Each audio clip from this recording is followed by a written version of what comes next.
is it happened to the bankers. It happened to those who were lending out money to the people. And there was a crash within the banking institution as well as in the mortgage realm, the real estate. And as a result, we the people became affected by that and began living in a recession. But if you want to study that word, dealing with the word recession, it means to bring back to the original owner.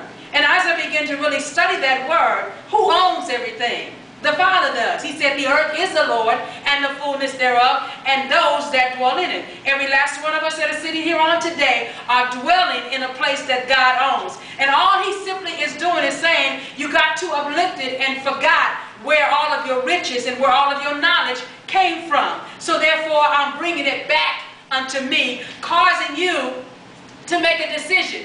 Do I go to God or do I go to the welfare answer?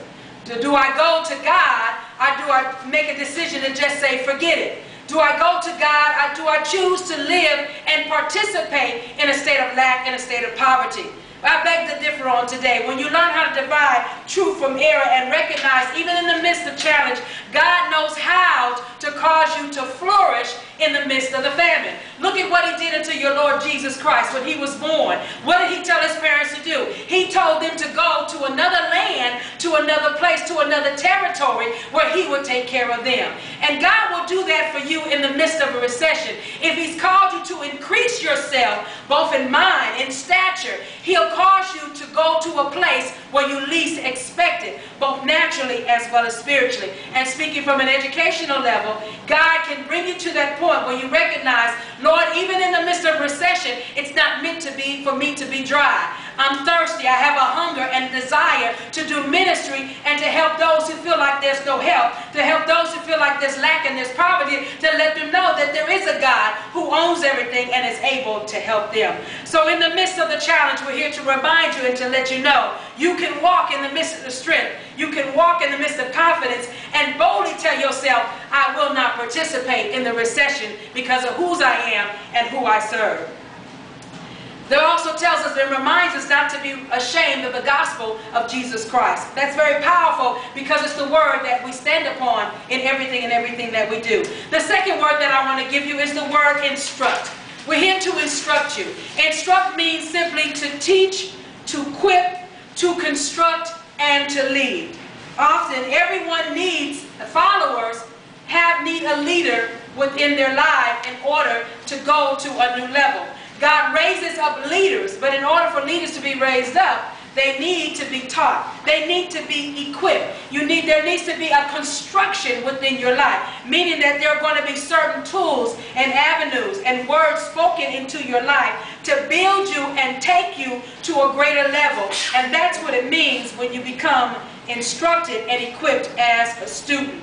In our series, and I will come back to let you know, there are many things that we're going to teach into you, both in the spiritual realm, both some very simplistic doctrines as well as some simplistic doctrines, just in helping you in how to be a better member in your local church. But I will come back to you and talk to you about that later. The third word that I want to give for you is the word prepare.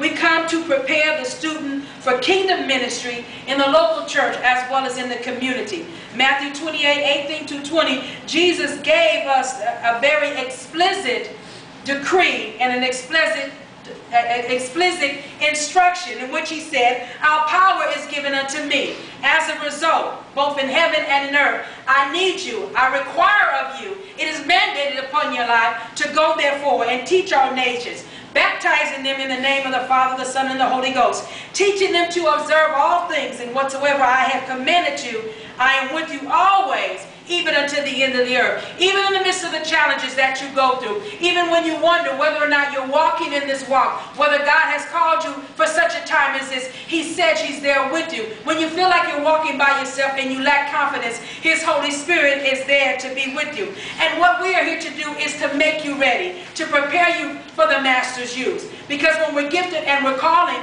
and we don't have a clue in how to use the gifting and the callings, we don't feel prepared and meet for the Master's use. But we're here to get you ready to go and do. One of the aspects of Praise Center's mission statement is to learn the Word of God, go and grow in the will of God. And our third aspect, which is what we're operating in right now, is go and do the work of God. But in order to do the work of God, you have to be made ready. That's what school is there to do for you, if you feel God leading you to such a place and such a time as that. My final word is the word to promote. Promote leadership accountability.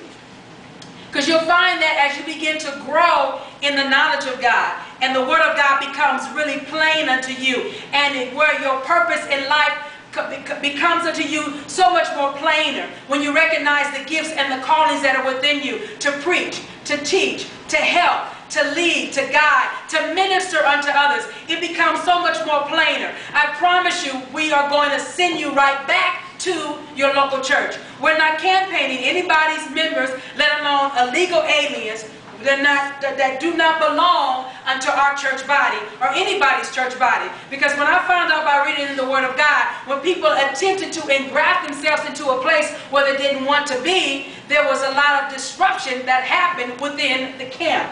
So therefore, it's not worth it.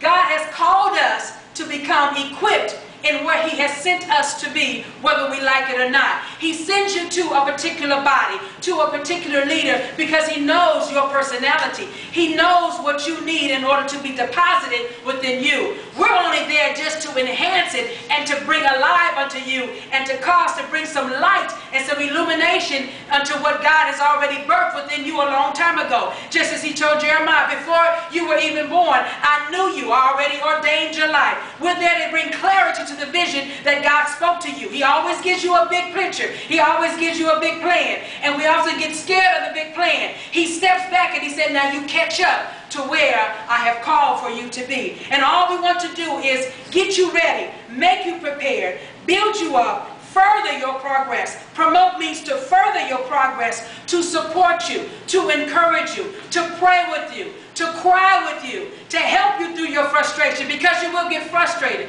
The greatest thing that happens with students, the greatest challenge that happens to students is getting behind. But we're there to push you. We're there to pick you back up. We're there actually to promote you, get you ready, put you in a position, support you and encourage you, send you right back, so that when others look at you, they'll say, where have you been? Paul, when he was converted, the Bible lets us know in study of the life of Paul, which you'll also learn about in school, you'll find that after his conversion, he spent 3 years in Arabia or Damascus, time alone with God. He spent 15 days with the bishop Peter, and he spent 3 years in his homeland of Tarsus before he began to walk in his purpose. What does that say about the life of Paul? Everyone needs a period of time of preparation. Everyone needs a period of time of promotion. Everyone needs a time of being made ready for the Master's use. Everyone needs a period of time in which you need to be alone with God, to hear God's life for yourself. I appreciate the prophetic word that comes through those that are gifted to give forth the word of prophecy, word of wisdom, the prophet who may come and speak a word upon your life. I appreciate the teachers and the pastors who speak to us and who encourage our lives and who lay their hands upon us. But when it comes to your individual walk, there comes a point in your time in which God is calling you to spend time with Him and yourself. There comes a time when it's okay to say, I need to do this for myself to make me a better person. There comes a point in time in your life, and I'm looking at those that are sitting right here, and there's no one here that's a teenager. You're in a point in your life, you might have children, you might have grandchildren. Some of them might still be young, some of them might still be older, but now God is calling you to begin thinking about yourself and asking yourself, where does He want me to go? Where does He want me to elevate? I'm here to let you know, we're here to encourage you, we're here to empower you, we're here to instruct you, we're here to stand alongside of you for such a time as this, to be a season in your life, to promote you, to elevate you, to increase you, to let you know that everything that God has put within you, with confidence, you can stand forth boldly and know that I am called by God. God has gifted me. I may not know everything right now, but if I remain disciplined and true to where He's calling me to elevate myself in a time of education, through International Seminary or whatever seminary class or Bible class he leads you to. He'll make the provision. When he's there to promote you, when he's there to put a positive word within you, wherever he places you at, if he places vision in you to fulfill an educated life, I promise you, he'll make a provision for you.